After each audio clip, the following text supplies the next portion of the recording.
before I went into that world of high altitude climbing, I didn't really understand what suffering was or how to suffer, or the idea that you had to perform under unideal circumstances, which is basically all high altitude climbing is. And with big wall free climbing, like climbing on El Cap and trying to like free climb El Cap in a day, it's this perfect combination between this suffering and these unforeseen circumstances and kind of having to push through and hard technical rock climbing. So I think that base of being a sport climber and a competition climber and, delving into this world of high altitude climbing kind of formed the base that later became big wall free climbing. And that's when I discovered that was one of my biggest passions.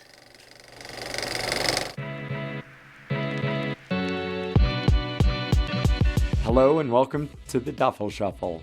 I'm Adrian Ballinger, and we're here to discuss the world of climbing and skiing in all its forms through the eyes of mountain guides. And I'm Sam Kiekefer. In each episode, we'll unpack exhilarating stories, share invaluable insights, and get up close and personal with some of the most experienced and passionate guides and athletes in the industry. Whether you're a seasoned alpinist or a weekend warrior, the Duffel Shuffle is your ticket to the thrilling world of climbing, skiing, and mountaineering. Join us.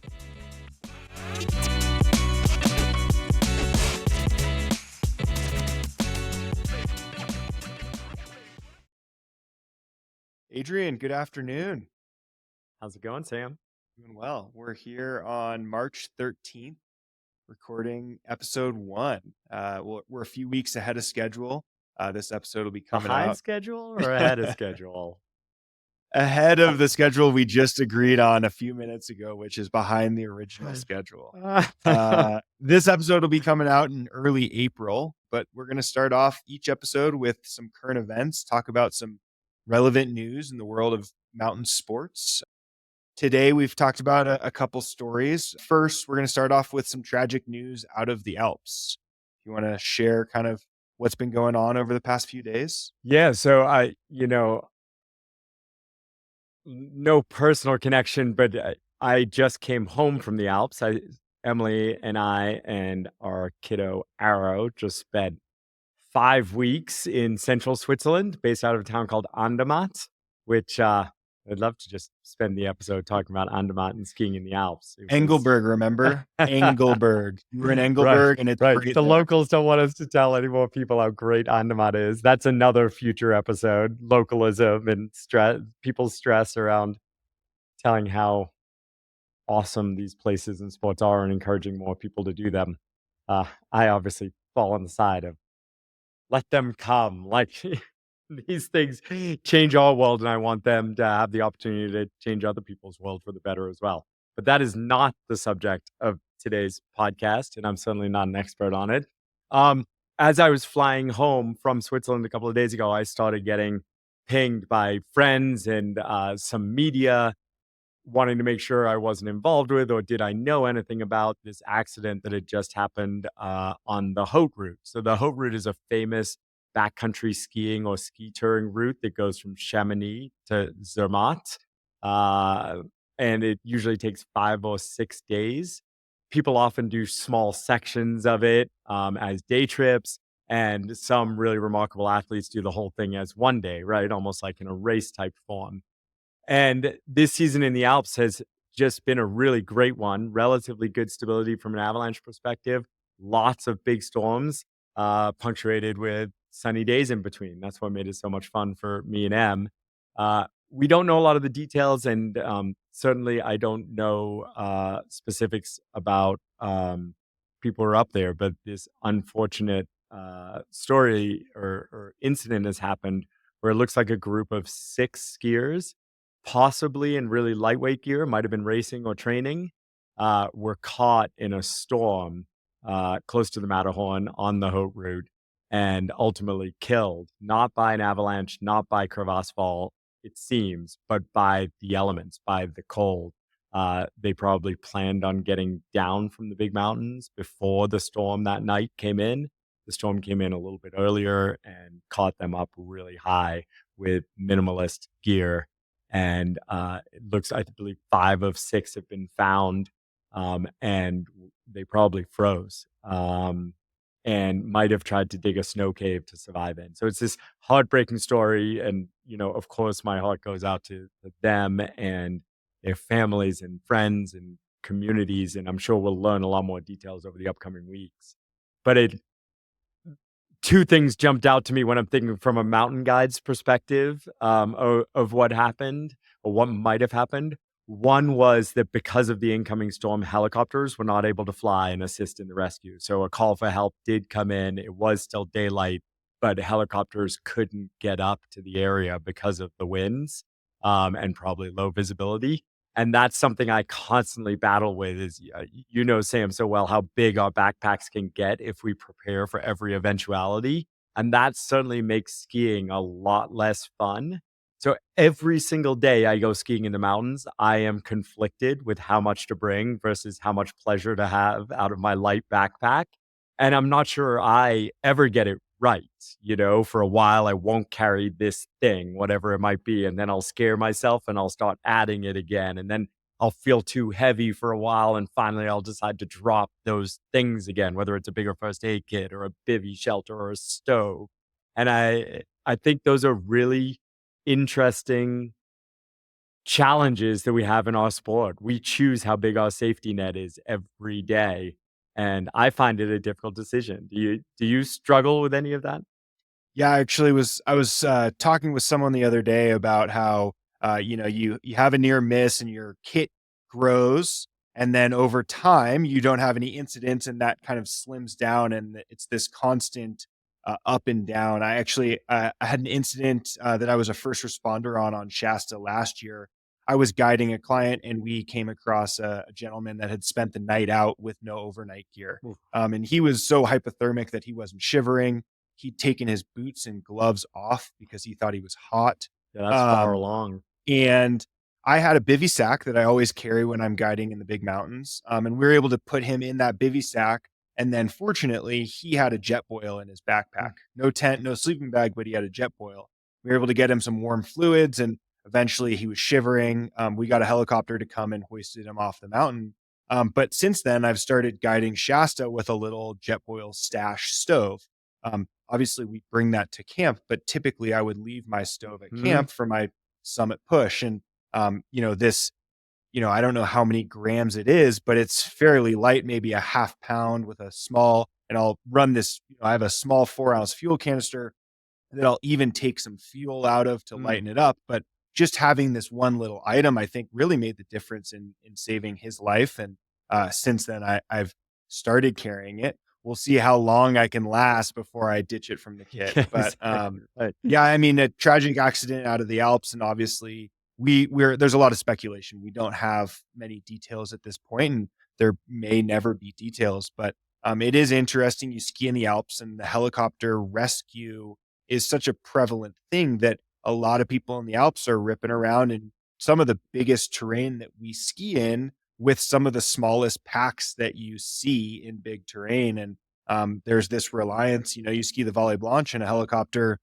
is going to be there before you can dig an anchor to rescue someone from a Yeah. crevasse. And so you ski with, your rescue line clipped up at a high point on your shoulder strap. And that's how it's done there. But you take that potential out of the mix, and the risk tolerance it's a completely different environment if that helicopter can't fly. Um, Yeah. so I yeah. think I'm going to say this a lot during this podcast. It's like, oh, we should do an episode about this with an expert, like, one of the heli rescue crew from the Alps. It is truly incredible what's being done with helicopters in the Alps and how many lives have been saved. And some of those techniques are now moving into the Himalaya. And it's super interesting as people are starting to have the ability to make the same decisions of how and where to drop weight, because of helicopter access. And I think not to generalize Americans, but we have this idea of like, you have to be independent and be able to take care of yourself in all situations. But kind of the flip side of the coin is I think our sports, alpinism, ski mountaineering and big mountain high altitude rock climbing, all of the levels of all of those sports are being pushed probably first in the Alps and at a higher level in the Alps than in the United States. And I think part of that is perhaps this willingness to take a bit more risk, to travel lighter, this knowledge that there are helicopters and assets there that may be usable. Although I think every user at a high level understands it might not be possible to get a helicopter rescue when and if you need one. Um, but so I do think it's this fascinating kind of like balancing act of the cutting edge of our sport and the risks that it takes to be at the cutting edge of our sport, and then kind of our more conservative mountain guidey brain that's like we need to be ready for anything. I don't think one personally, I don't think one is right or wrong. They're both pushing the sports in different ways. And I'm interested to learn more from this incident and maybe some of the decisions that were made that led into this. Yeah, hopefully we can all learn from it. Yeah, it's really interesting too. And I was just thinking about, you mentioned that they were suspected to be moving light and fast in the mountains. And there's such a trend these days to reduce grams wherever you can. You look at, outerwear and hard goods, and the marketing is all about, shaving 20 grams here and 50 grams here. And I can shave a lot of that weight by leaving my first aid kit behind, my bivy sack behind. And, I can buy a new $700 shell and lose a few hundred grams, or I can just leave some existing equipment behind. And so the kind of preparedness mixed with this ability to move lighter and faster and kind of want and need to move fast in the mountains, and how is moving fast a safety mechanism versus risk tolerance factor. It kind of goes on both sides. Also true. I can't remember the quote that is from one of our old famous climbers, some crusty old guy, I'm sure. If you bring bivy gear, you'll use bivy gear. And there is certainly a place where actually speed and efficiency is the greatest piece of your safety system. And that has to be balanced against additional weight. I think we're going to talk briefly about Everest here in our current news, but that might be one tie-in that, I think a lot about that when I used to go through the Khumbu Icefall on the south side of Mount Everest, this really dangerous section of the normal route in Nepal, where everyone is forced to travel through an area where every day there are dozens of avalanches or ice falls. And there's a lot of luck to that section. But I would argue the single greatest risk mitigation tool was speed. Less time in that environment was the one way to be less likely to get yourself killed. The Sherpa would use that by just being incredibly strong and motivated, and could often move through the icefall in 2 to 2.5 hours. Whereas an average member of a team might have used to take 6 to 7 hours. And we now, on some of the inexperienced Everest teams, are seeing people spend 12 to 16 hours inside that ice fall. Well, that number of hours is just additional time on one of the most dangerous places on the planet. So certainly speed can be safety and is a tool we use. Well, that kind of ties us into our next topic of changes in the Himalaya. The Everest season is upcoming. You'll be leaving for Everest in roughly 6 weeks or so. Yep. The big news for the Alpenglow team is that the north side of Mount Everest is back open. So been closed for 4 years to non-Chinese climbers. And we'll be returning to the north side of Mount Everest in just a few weeks here. The Chinese have mentioned some changes potentially to their programming and how they operate on the north side of the mountain, but it's been yet to be seen exactly what those regulations are. And then on the south side, the Nepalese government has also come out with some new requirements that may or may not stick. What do you have on that? Yeah, so I'm just so excited to return to Everest. I guess start with that personal note, like you said, 4 years of closures on the north side. I now only climb and guide from the north side of the mountain after spending 8 years on the south side. I decided that the risks were just too great to my clients and especially to my team, my working teammates, Sherpa, staff, mountain guides. And so moved to the north side back in 2015 and had a great few years. And then, yeah, the closure due to COVID means I just wrote this in an Instagram post and I couldn't believe it when I wrote it that it will have been almost 5 years since I've been on Mount Everest. And the whole time flies cliche, like I am in it. I like when I wrote that, I was like, no, no, no, that's not right. And I redid the math like twice more. It's not difficult math. Yeah, it feels like a long time. So I'm so excited. That's my personal news. We have a great team. I think we have 7 mountain guides and quite a few members going both to the summit and then partway climbers coming to experience the mountain but not go all the way to the summit.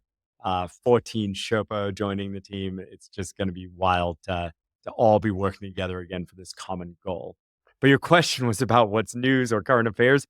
Yeah, on the Chinese side, the big news that they are reopening for the season. We just heard yesterday that it sounds like the opening date for our Sherpa will be sometime in the first week of April, which is great. It's an early opening as compared to some seasons, which allows our team to begin establishing the mountain and camps and things like that. So all good news. The one big regulation that we didn't know whether it was going to happen or not, but once we applied for our permit and had to send climbing resumes of each team member, the Chinese government is requiring that every summit climber has climbed a 7,000 meter peak before going to Mount Everest. They already required that every Chinese climber has to have actually climbed an 8,000 meter peak.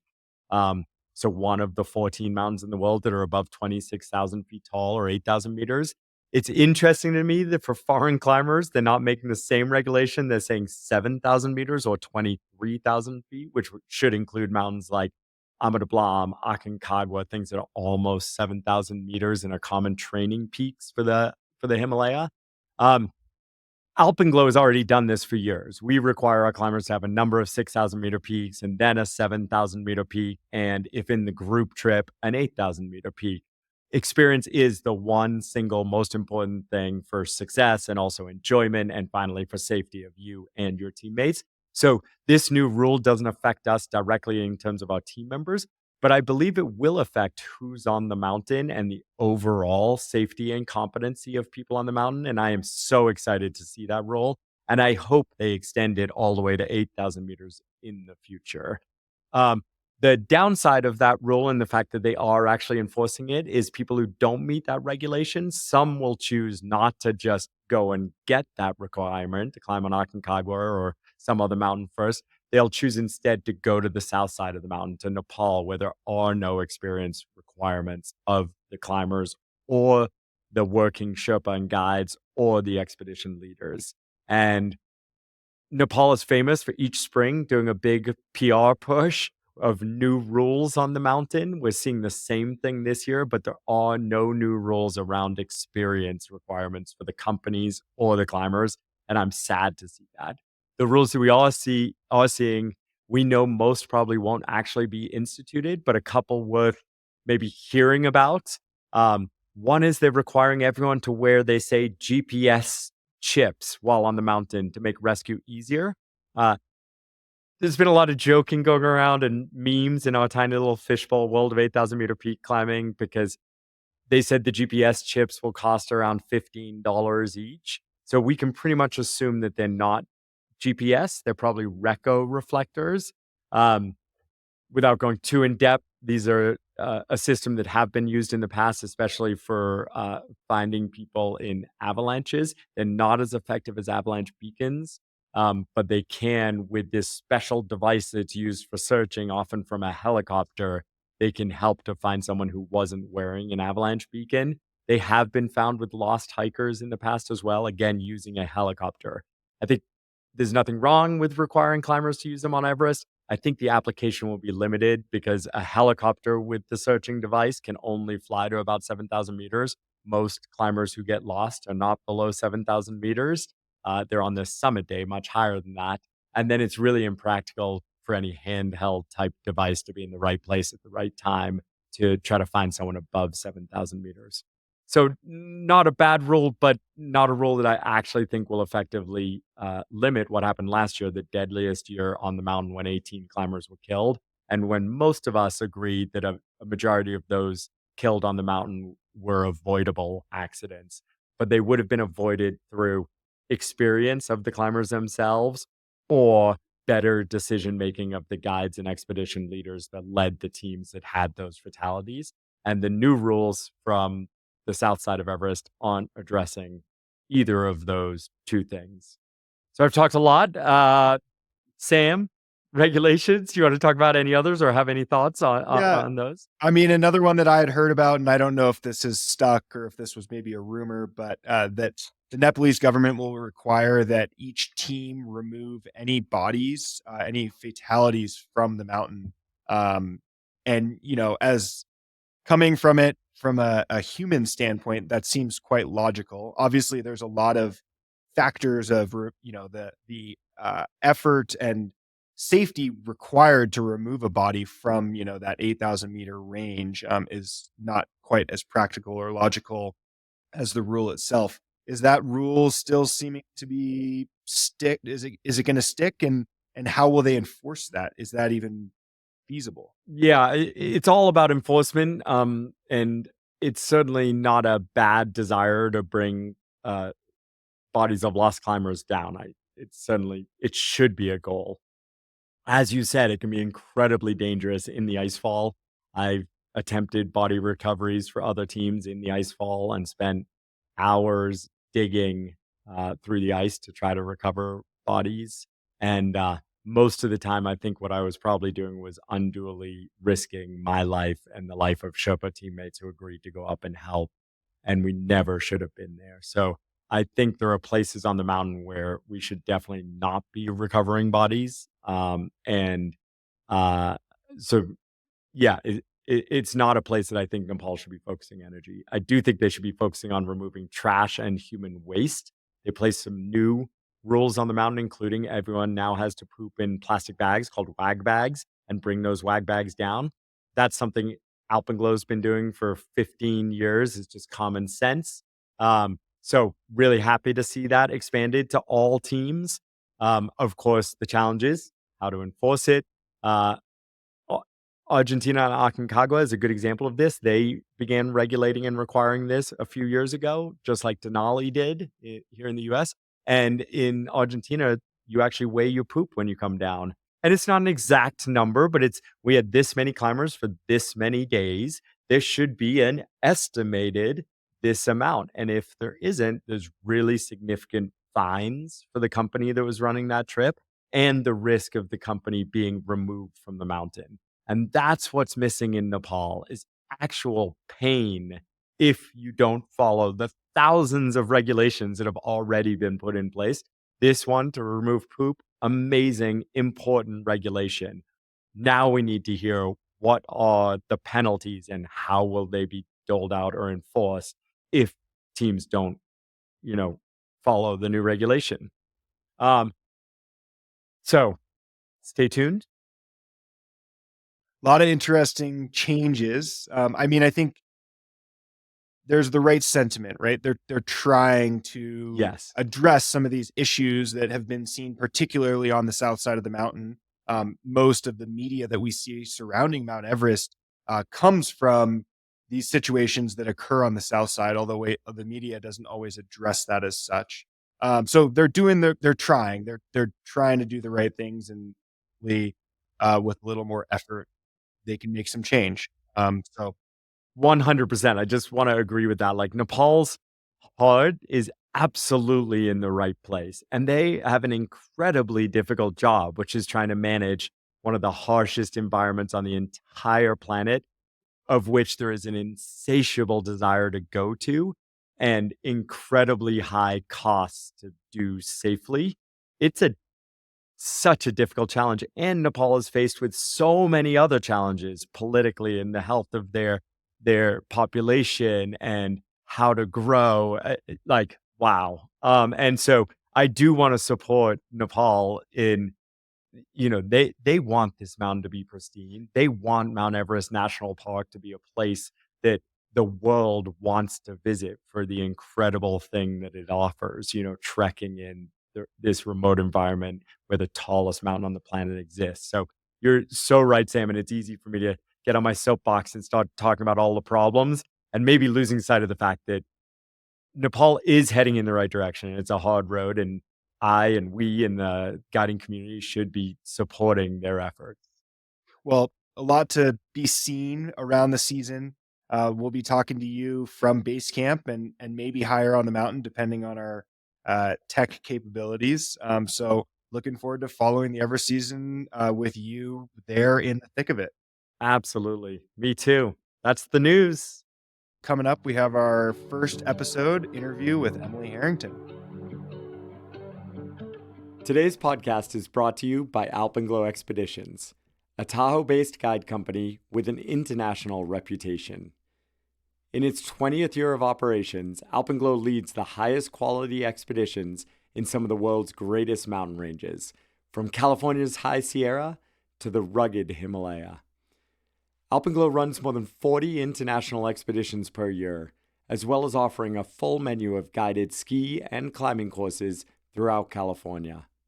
Join us and experience the Alpenglow difference.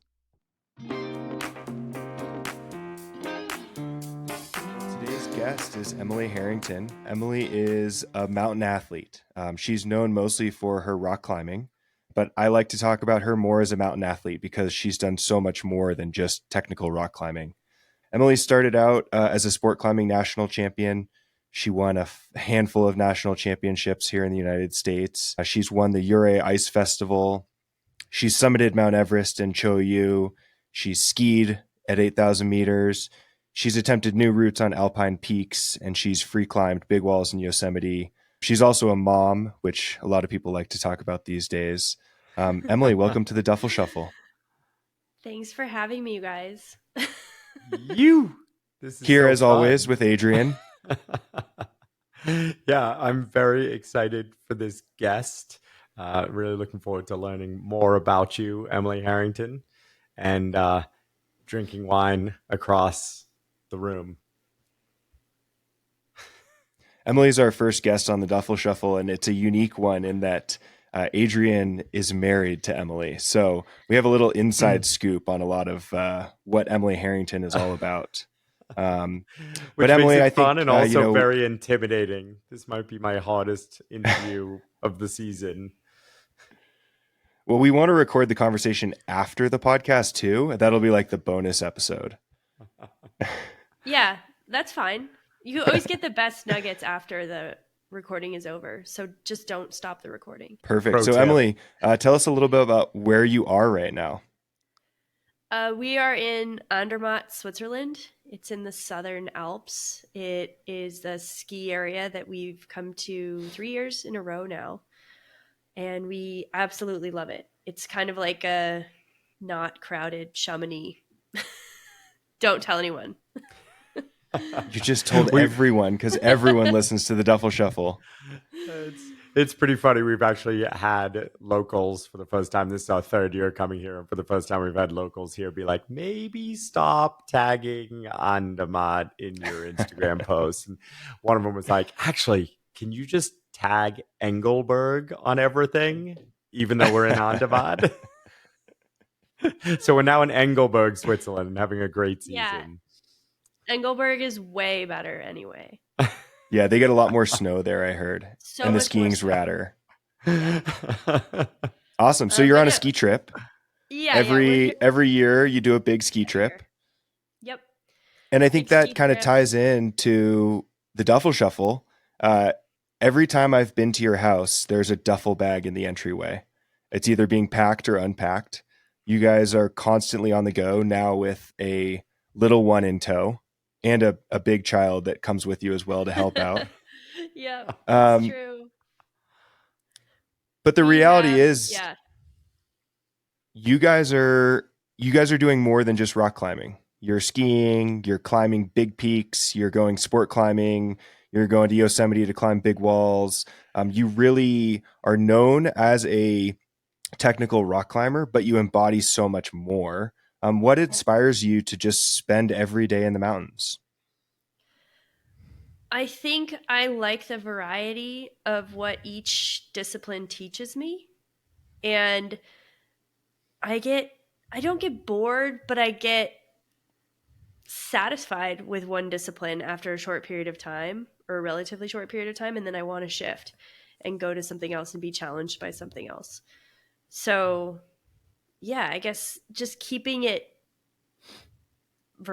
keeping variety is what has kept me motivated all these years for technical rock climbing, for skiing. I get excited to do different things. And I think I'm different than a lot of elite level athletes in that way. I don't think I could sport climb year round. I don't think I could ski year round. I really, really like mixing it up. I like kind of weaving in and out of different communities as well, and having friends who ski and having friends who climb. I really value those relationships and how different they are and those different communities. Wait, so I have so many questions, but so yeah, how does skiers and climbers differ? You just said, they're so different. How? They are different. I think partially it has to do with my approach to skiing versus my approach to climbing. I'm far more serious about climbing. It's something that it's my career. It's kind of how I make my living, and it just I treat it much more serious. And I think I surround myself with people who take climbing very seriously. They have very specific goals. They train really hard for them. Whereas skiing is a little bit, yeah, you can have goals, but it's kind of more about enjoying the motion of sliding on snow. And Mm. I think there's a little more type 1 fun in skiing, even though there can be goals and you can train for them and all of these things. I think, in a way, I think skiers have more fun than climbers. And I don't know, it's just like a little bit, but it's also my approach and my attitude. Like I have I'm much lighter when I am skiing. Mm. It's just my attitude is different. I don't put pressure on myself. I don't feel pressure. I just do it because I love it. And I love climbing as well, but it's different. Mm. So So maybe it's my attitude towards the two. that was nice. You didn't identify anything about the communities. You brought it in internal. That was well Well, I done. mean, it is internal, but like I've heard Michelle Parker say that she's kind of said before, like climbing's so goal oriented and I wish I had more goals in skiing. Like climbing is really good for me because it gives me this objective and this direction, and it's taught me how to set goals. And I thought that was really interesting coming from her, who's even a pro skier, and she's like doesn't seem to find that sort of direction in her skiing as much. Mhm. How do you think that has changed your climbing? Having that ability to just let go a little bit. Do you think that it's challenged your climbing because some sport climbers are just climbing constantly and that grade is constantly increasing, or do you think it allows you to look at things from a fresh perspective and almost reset before each climbing block? It's been a mix throughout my life. I think for a while it was like climbing and skiing kind of fought one another, and it was really hard for me to balance the two, and there was a lot of like guilt involved when I was skiing versus climbing. And when I go on ski trips, I'd feel really guilty for not training all the time. And I think I've gotten better at realizing that I need both, and that I like you're saying, that each one kind of provides a little bit of a reset and a fresh perspective on the other one. And recently in rock climbing, I've tried to be a little bit lighter about it. I think partially that's having a baby, and everything changes. My relationship to climbing has changed. My relationship to skiing has changed. My relationship to the mountains has changed. And so I think recently I have a lot of gratitude towards both activities and what they've given me. And I've approached them both with a better, better attitude, more so climbing. I've really tried to approach my rock climbing this year with an attitude of I want to enjoy it. I don't want to go into that dark place where I'm super negative and put a lot of pressure on myself and feel a lot of doubt and kind of spiral. So I think more than anything, being a mom has kind of helped me shift a lot of my attitude. So we're definitely going to talk about being a mom on this podcast. How can we not? Yeah, you can't not. Em's been doing a whole lot of podcasts about being a mom these days. Well, I Yeah. think it's cool. It's being a mom has changed your perspective, but it hasn't defined who you are. And if there's anyone that shows that, that's you. You have, accepted this new change of your life and really introduced your son Arrow to your life, not let him change your life.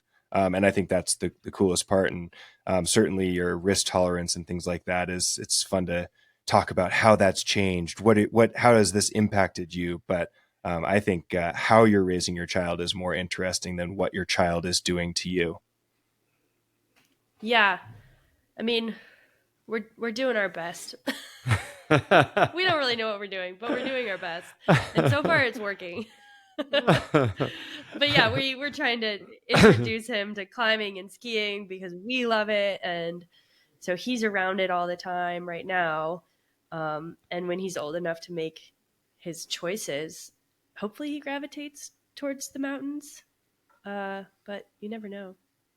It is funny. He won't He's have a starting to choice. make his choices. He's like, I only want to eat French fries, and I mostly want to just be inside throwing things. He loves balls so much, and neither me or Em play any ball sports whatsoever. So maybe this is the first time where he's like, I'll show you guys. We're gonna play with balls. The next time will be when he turns into a mountain biker. Oh, he's definitely gonna be a mountain biker. That's the one thing we don't do. I know, raising him in Tahoe, But there's everyone no in way Tahoe he mountain won't. bikes, so They can take him out when we're not. And so, Em, I wanted to go back to, I do think it's a really interesting thing, especially climbers, but all athletes at a high level, they really do, I think, feel some of that you mentioned, almost like guilt when they're doing another sport or activity, or maybe taking a break from training and things like that. And you've certainly felt that at times and probably still do. But like, do you think having these other sports like skiing and even big mountain climbing, high altitude, like, have they made you a better rock climber in the long run? Or do you think you would have climbed harder? Or how do you even define better? Like, how do you think it's either helped or hurt? I don't know. I've asked myself that question a couple of times over the past few years. Like, if I didn't go to Everest, if I didn't continue to try to climb 8,000-meter peaks, if I hadn't taken that break, would I have climbed harder sport routes? Would I have? Yeah, I've sort of wondered that, but I don't think so. I think if anything, all of that has helped my motivation, and I've come back to sport climbing in with this passion that I kind of had lost when I was in my early 20s. And so I honestly think it's been really good for me. Yeah, maybe physically I could have performed better when I was younger, but that's only the physical side, and there's a mental side that's so massive that I think people don't account for. And I think I've matured so much in my climbing through all these other things that I've done and learned so much about myself that I think my successes in all the different elements have sort of built on each other. Or at least that's what I want to believe. So I'm going to say that it's true. I think it's interesting. There's a lot of parallels to the sport of surfing as compared to like a waterman. In the water culture, you have a waterman who is super diverse and super accomplished in many, many sports within the ocean. And then you have people that have pursued just one individual discipline, whether that be big wave surfing or, technical competition surfing. And you talk to a lot of people that have done them all, and maybe they haven't performed at the highest level, but they're so accomplished at all of these sports that they come at each sport with a different perspective because they know the water, they know the ocean. And I would argue that, you have such a diverse experience that you have much better mountain sense than a lot of people that may have focused on just one discipline within the world of climbing. Yeah, I hope that's true. That's kind of been my goal, I guess, in my career, is to be able to practice all the different mediums. And some I obviously love more than others and am passionate about more than others. But it's kind of been a goal of mine to be competent in all the disciplines. I think it's really kind of Thank you. cool because I think it is how we, Sam and you and me as mountain guides, like one of the cool things I love about the mountain guiding profession is kind of when it came out of the Alps, out of Europe, the idea was you weren't a mountain guide unless you guided rock, ski, and alpine, kind of the three classic disciplines. And so basically every mountain guide, according to the formal terminology from the Alps, is diverse, and knows how to move through the mountains in many different ways. And it's something that's always really like sat right with me. I love that kind of way of looking at the mountains and moving through them. And so maybe that's how I ended up dating Emily. I was like, I saw some of that in her, like that same desire to move through the mountains in lots of different ways and to do them all at a really high level.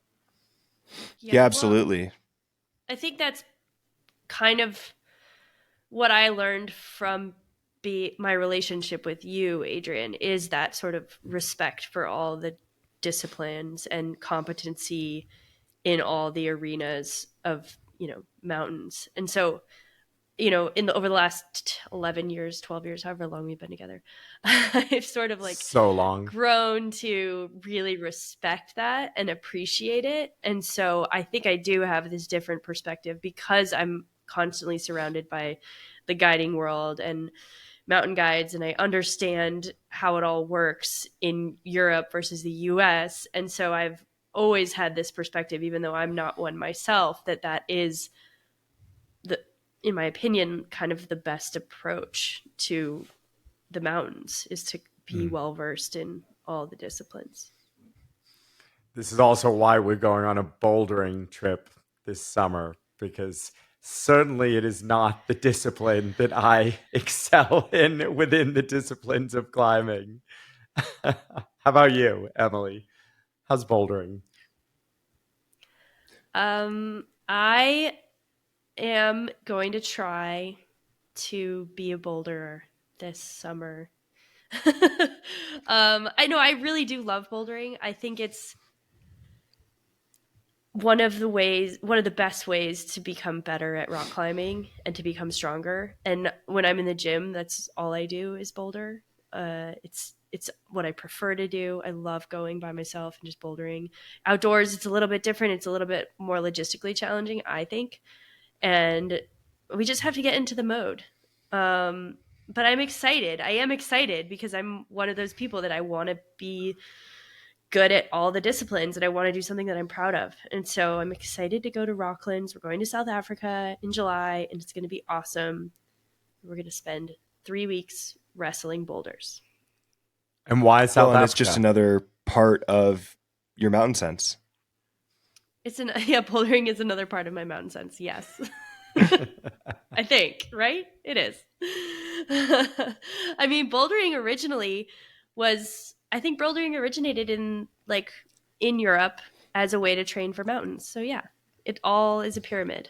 Why South Africa? South Africa is a world-class bouldering destination, and I've never been. And basically, if you want to call yourself a boulderer, you have to go to Rocklands. And we have really good friends who are going to be there and who are from South Africa. So it's going to be awesome. And it's going to be a baby trip because they have a baby too. So switching gears a little bit from the smallest climbing to the tallest climbing. You and Adrian and Emily met on Mount Everest. You climbed and summited Mount Everest in 2012 with an expedition from the North Face. You've also climbed and I believe skied Cho Yu, which is another 8,000 meter peak in the Himalaya. You've attempted other 8,000 meter peaks. Talk a little bit about your experiences on the highest peaks of the world and kind of your relationship with that part of climbing. Yeah. So I think in my early 20s I was, like I mentioned before, I was burnt out from sport climbing and competitions and that high level performance side of climbing, and I was really looking for something else, something different. I was lucky enough to be on the North Face team at the time, and Conrad Anker invited me to go bolt some routes in the Khumbu for the Khumbu Climbing Center in Fort Say. So I went there in 2011 and was just sort of, my eyes were open to this world of high altitude climbing, and I was really drawn to it and fascinated by it. And I had also started ice climbing, and that's when I won the Uray Ice Festival. And so I was definitely expanding my mountain experiences. And kind of randomly, Conrad invited me to Everest the following year, 2012. And I really was super green. I didn't know anything about altitude. I'd never really been to high altitude. I got super sick. Yeah, it was a pretty miserable experience for most of the time. But I did end up summiting, and that's where I met Adrian, and that's actually where I met Hillary Nelson, and we formed a really tight bond on that trip. And I think, between the combination of Adrian and Hillary was why I continued to pursue mountain objectives. The following year, I climbed Amida Blam with Adrian. The year after that, I went to Myanmar, to Burma, to try to climb Hakakaborazi with Hillary. We all went to Makalu the following year. And so I guess it was just a period of time where I was really inspired and motivated to go on big expeditions and kind of see how far I can push my body in that way. And it was a really great learning experience. And there's a part of me that wonders if I'll get back to that place. But soon, eventually, after a few years of doing that, I kind of realized that I couldn't perform in rock climbing and high altitude climb. And so I've definitely stepped away from it, I would say, in the last few years. And how, I mean, I would assume that your experiences in those mountains on expeditions has impacted your time spent on Yosemite, on El Cap, just being out there removed from society a little bit for extended period of time in the elements and kind of pushing your body to the limit. How do you see those experiences? Do you think they've shaped your climbing? Have they changed you as a climber? Yeah, absolutely. Like, I think before I went into that world of high altitude climbing, I didn't really understand what suffering was or how to suffer, or the idea that you had to perform under unideal circumstances, which is basically all high altitude climbing is. And with big wall free climbing, like climbing on El Cap and trying to like free climb El Cap in a day, it's this perfect combination between this suffering and these unforeseen circumstances and kind of having to push through, and hard technical rock climbing. So I think that base of being a sport climber and a competition climber and, delving into this world of high altitude climbing kind of formed the base that later became big wall free climbing. And that's when I discovered that that was one of my biggest passions. Awesome. And so you say you don't know if 8,000 meter climbing or high altitude is in your future. How do you feel about its presence in your life in this day? Adrian is still a mountain guide climbing at that level and guiding at that level. And how does that impact your life still? Well, obviously it impacts our life in that he goes away for long periods of time. And I think that's the biggest thing that is hard. I'm not necessarily worried about him guiding Everest. I think I understand the risks pretty well, and I understand that that's a risk that we're both totally comfortable with. So there's not really any stress around him guiding per se, but there's stress around just the time away. And I think that is hard. And I think that's sort of why I stepped away from it, is logistically, it's just a lot.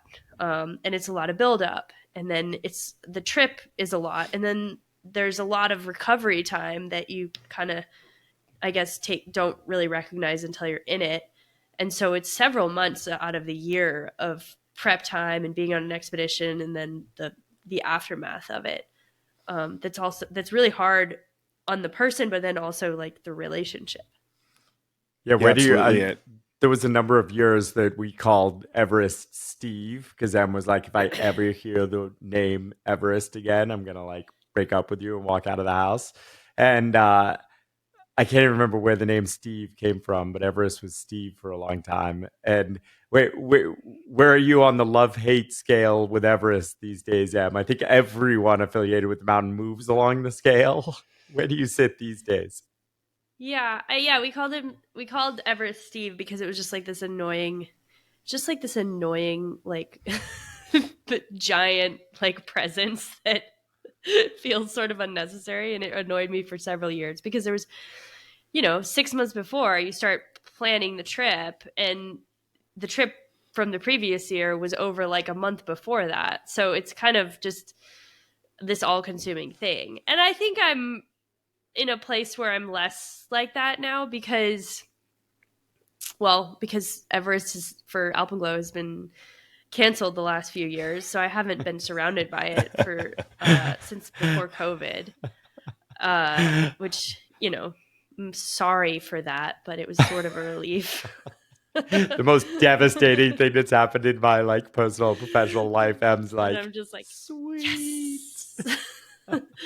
No, I think I'm in an okay place. Like it's been long enough, and Adrian, you're obviously trying to be efficient and move quickly, and I know that it means a lot to you, and I know that it's an important part of the business and who you are and your career and everything. So I think this year I feel pretty good about it, and I think the important thing is I have a good plan. I have a good plan for childcare with Arrow and for my own personal goals and what I'm going to be doing. So I think it'll be hard, but I'm totally prepared for it. You guys recently took Arrow to the Himalaya and did some trekking in Nepal. Did that inspire you, Emily, to potentially explore that part of the world with, Adrian and Arrow again? Yes, actually. I thought that trip was so magical. I sort of went into it with these expectations of this could be really hard. We could struggle.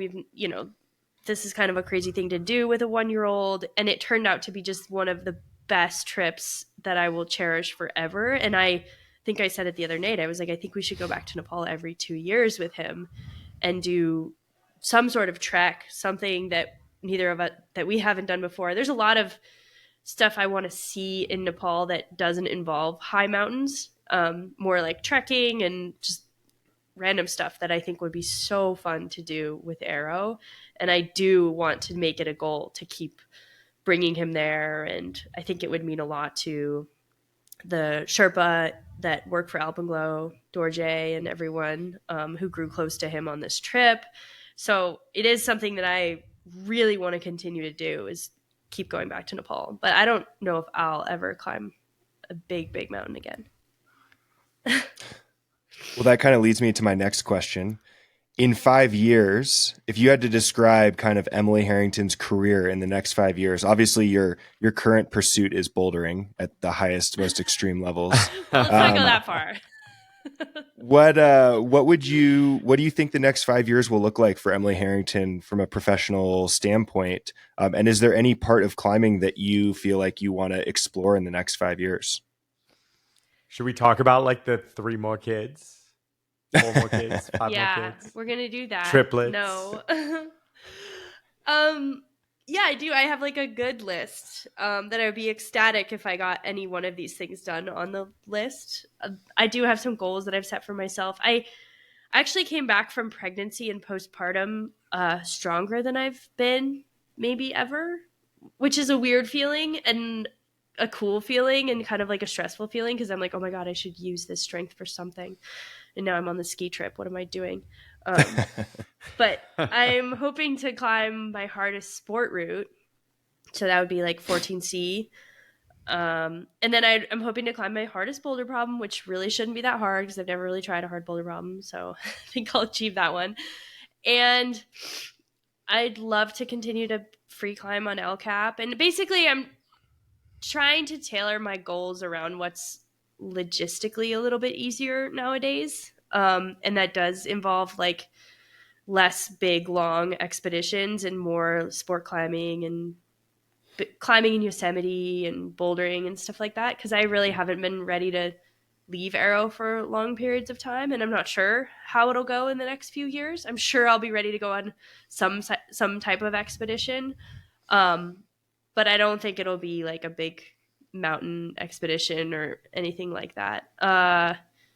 So yeah, those are kind of my rock climbing goals. I'd like to just continue to push myself for the next 5 years at least and perform better than I have.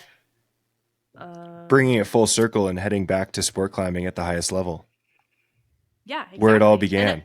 It's kind of a cool story, right?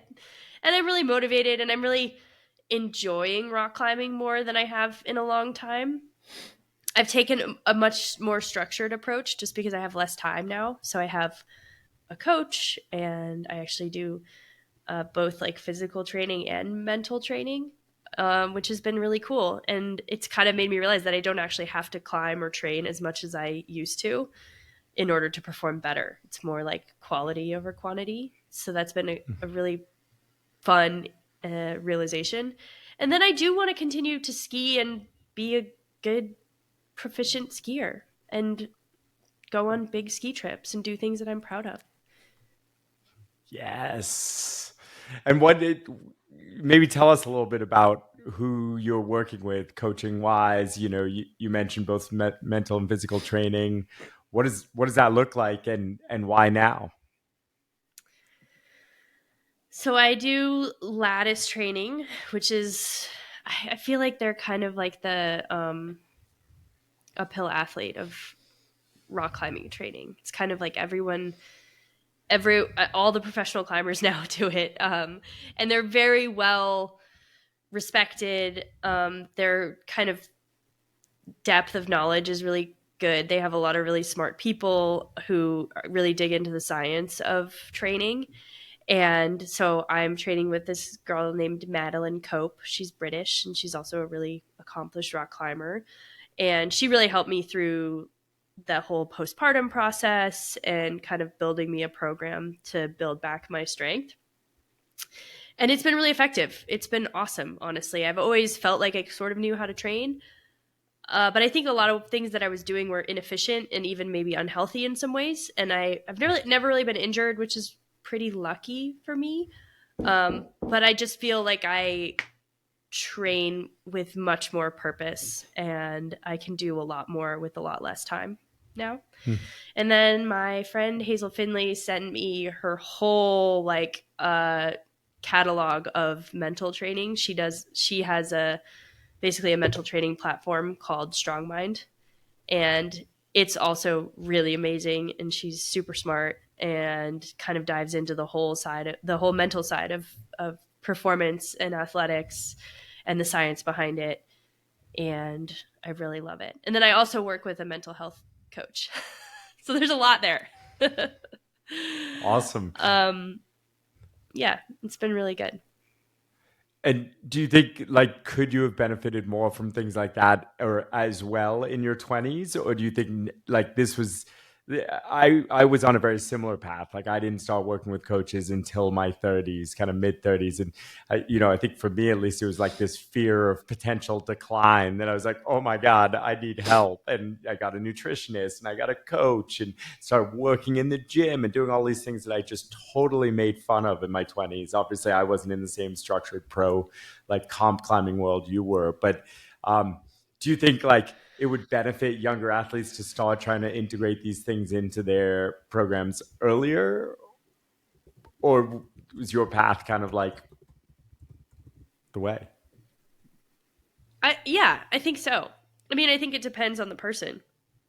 I think I certainly would have benefited from more structured training in my 20s, but it's hindsight. I don't know. Then I might not have gone to Everest and decided to climb 8,000-meter peaks and done what I did in the mountains. And we would never have met, and And we Arrow would would have never never have been met. born. Yeah. Yeah. And those little So, buck teeth wouldn't be here in the world. yeah. So, and I think now climbing is it's so different. The depth of like the training and everything, Yes. and it's Olympic sport now, and it's changed so much. And the level is so high that, yeah, of course, I think the younger you are starting with that type of training, I think the better off you're going to be, as long as you can avoid the burnout and injury. But yeah. But I also think Professional help through works. experience, through body awareness development and such, and mental challenges, ups and downs, you are able to appreciate more from training and maximize the opportunities. Whereas if you don't have that experience, maybe that training is less focused and less valuable. Yeah, I think so. And I think, I don't know, in my 20s, I kind of didn't really know what I wanted. I think there was a part of me that like didn't really care about rock climbing hard after a certain point. And so I just didn't have that many structured goals. And now I have some very deliberate goals. And it took me a while to come around to that and to realize what I wanted to do with climbing. So I think there's a maturity aspect as well. I do think it's a really exciting time for our kind of like industry or the sports we play in that, you know, you mentioned like uphill athlete and now there's Evoke Endurance as well. Scott Johnston's training company, both Uphill and Evoke, really work with a lot of high altitude athletes, both pro athletes and, you know, recreational climbers going to mountains like Everest and Denali and things like that. And I think there's so much potential for amazing things to be done in the big mountains and in climbing in your world as more like sort of structured Olympic style coaching join with mountain sports or action sports, air sports that have traditionally not had the same level of coaching, training, nutrition, focus. I think it's a really exciting time in the sport where we're going to see just wild things being done. Yeah, because it doesn't seem like in high altitude climbing, I mean, I guess maybe the youngest people now have kind of come up with this type of structured training, but it's still kind of the old guard doing a lot of the really, really out there stuff. And so I think in the next decade or so, you're going to see it elevated because there's so much more knowledge. Just to be clear, did you just categorize Adrian as the old guard? Well, maybe, but he also, I mean, he's done quite a bit of stuff, but it's kind of a while ago, even. I went so quickly. I went so quickly from being a wannabe to a has-been. I'm not sure I ever stopped in the actual middle between the two. But I do find myself getting older and grumpier in my opinions of mountain things. I think it was actually Honnold a few days ago that reminded me that I need to be careful I don't become a curmudgeon. No, he actually told me to be careful I didn't become a curmudgeon. And I was like, ooh. And it's kind of like, that's what I've been thinking about when I've been going on training runs these days. So thanks, Alex. Yeah. Wait, am I a curmudgeon? Emily Harrington? No, but maybe I am too, so I just can't see it. Oh, wow. Real talk. Well, a true curmudgeon knows that a terrible Duffel Shuffle story is really what makes an epic expedition. So, Emily, we'll wrap this episode up with what your best Duffel Shuffle story.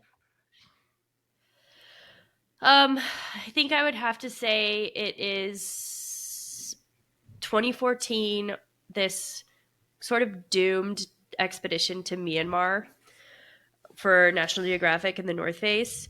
We treated it like it was going to be an expedition to any other mountain, like in Nepal, where you can bring all your stuff to base camp. And we had like 40 duffel bags, all this camera stuff, all this food.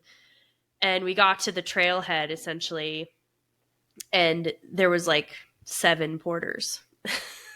And they were just like, what are you doing? Like, we can each take 2 duffel bags. And so like throughout this trip started in like the capital city, and then we took this like train and we took a boat and we like took these motorcycles. So we were 3 weeks in to the trip before we got to the trailhead, which is when we were going to walk 125 miles into the jungle. And we'd gotten all our stuff to that point. And then we just started having to like shed duffels along the trail as we got closer and closer to the mountains, because at first we had, you know, a certain number of porters, and then we'd wake up the next day and like 2 of them would leave and they'd be gone and we'd never see them again. And so then we'd be left with only like 5 porters. And so we just kept having to leave stuff. And we finally got to the mountain and we basically had no food left or anything. And we tried to climb the mountain, failed miserably, ran out of food, walked back out, got back on the motorcycles, and the trip was over. But it was really awesome. It was this like really cool.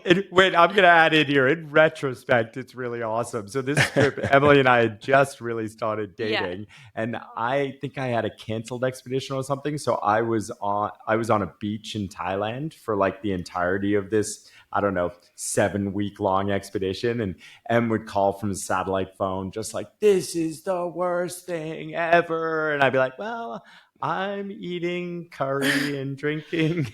I mean, Say, yeah, it was pretty terrible at the time. But like looking back, we survived. But that's true adventure. Awesome.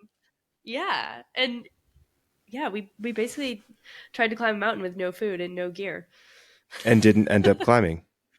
No, but we made it, you know, decently far. And pretty much left as friends, like.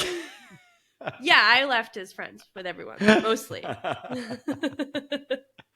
It is true, Sam. It is the like I've heard this story so many times now, and it just seems like the ultimate distillation of everything that the mountains can be in terms of adventure, regardless of the outcome. It's a pretty solid Duffel Shuffle. I mean, yeah, story. And Renan made a film, and he called it "Down to Nothing," and it's true. It's a great film too. I'm going to add it to the list. All right, Emily, for your next adventure, what is the one piece of gear that you're excited about putting in your duffel? Could be a new thing or something you always bring. Oh my gosh. Wow. I didn't know this question was coming. I think we're going to send our guests these questions in advance, you know, but you're just getting thrown in the fire. Let's go. What do you got? My next piece of equipment that I'm most excited to bring on a trip. Like the first thing you're going to put in the duffel bag. Like it's got to be there. Well, we need to bring crash pads to South Africa, and we still haven't. All right. They don't even go in a duffel. This is going to make for a very good story. Like, how do you pack crash pads to South Africa? I think you just shove stuff inside of them and then somehow tie it all up, and then you check that bag. Emily is excited about her crash pad. Terrible idea. I don't even have any crash pads. We really have to get started on this. That's what I should have bought you for Valentine's Day. No, that's not true. I have a few, but we have a lot of figuring out to do. The logistics of bouldering are way different than anything I've ever done. So you need shoes, chalk bag, and many crash pads. And a fan. You need a fan. Many fans. Some brushes, like different bristles. You need different size brushes. Maybe like a step ladder. Or you need some a ladder. Sort of ladder to get to the top. You need a step ladder. You need a ladder. You definitely need lights because everyone climbs at night, not day. Yep. I thought bouldering was supposed to be the purest style of climbing. You guys can discuss this, but it's a lot. That might be our next podcast. It's an endeavor. Yeah. Awesome. Well, Emily, thank you for taking the time to be with us on our first episode of the Duffel Shuffle. We hope you have fun skiing in Andermatt. Engelberg. Engelberg. And Emily, tell us all, you know, if we want to follow along on your adventures, family or otherwise, where should we find you? I'm on Instagram, Emily A. Harrington, and then Adrian and I have our YouTube channel about our family adventures, and it's called Danger Stick TV on YouTube. And season 6 is coming out in the next few weeks.